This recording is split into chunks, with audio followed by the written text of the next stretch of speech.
Korean युद्ध, बर्फीली सीमाओं पर जलती आग। 25 जून 1950 की सुबह कोरियाई प्रायद्वीप पर बादल घने थे। लेकिन ये सिर्फ मौसम के नहीं थे, बल्कि युद्ध के संकेत थे। उत्तर कोरिया की सेना ने अचानक ही 38वें समानांतर 38 पैरेलल को पार कर दक्षिण कोरिया पर हमला बोल दिया। टैंक, तोप और हजारों सैनिकों का सैलाब सियोल की ओर बढ़ रहा था। ये हमला उस युद्ध का आरंभ था, जिसे हम आज कोरियन युद्ध के नाम से जानते हैं।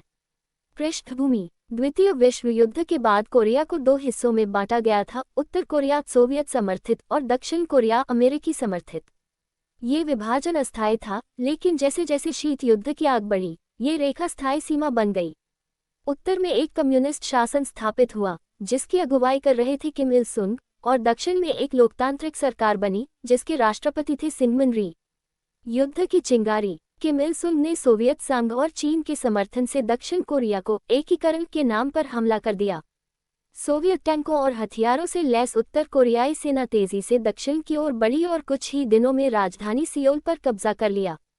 संयुक्त राष्ट्र, खासकर अमेरिका ने इस हमले को आक्रमण करार दिया और तुरंत सैन्य कार्रवाई का फैसला किया। राष्ट्रपति हैरी ट्रूमैन ने अमेरिकी सेना को कोरिया भेजा। जल्द ही दुनिया के कई देश इस युद्ध में शामिल हो गए, अधिकतर अमेरिका की ओर से, जबकि चीन ने उत्तर कोरिया की मदद की। युद्ध की विभीषिका: 3 साल तक चले इस युद्ध ने कोरिया को खून और बर्फ से रंग दिया। कभी उत्तर आगे बढ़ता, तो कभी दक्षिण। हजारों सैनिक और आम नागरिक मारे गए, गांव-गांव जलाए गए, शहर खंडहर बन गए। 1951 में चीन की विशाल सेना भी उत्तर कोरिया की मदद को कूद पड़ी, जिससे युद्ध और भी भयानक हो गया। युद्ध का अंत: 27 जुलाई 1953 को आखिरकार युद्ध विराम संधि आर्मिस्टिस पर हस्ताक्षर हुए। युद्ध खत्म तो हुआ, लेकिन शांति नहीं आई। कोरिया आज भी दो हिस्सों में बंटा है, उत्तर कोरिया और दक्षिण कोरिया, और उनके बीच स्थित है डीमिलिटराइज्ड जोन (DMZ), एक ऐसी सीमा जो अब तक दुनिया की सबसे खतरनाक सीमाओं में से एक मानी जाती है।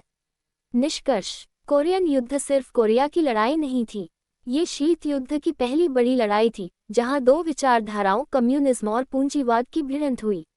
लाखों लोग मारे गए, लाखों बेघर हुए, और कोरिया की आत्मा दो टुकड़ों में बंट गई।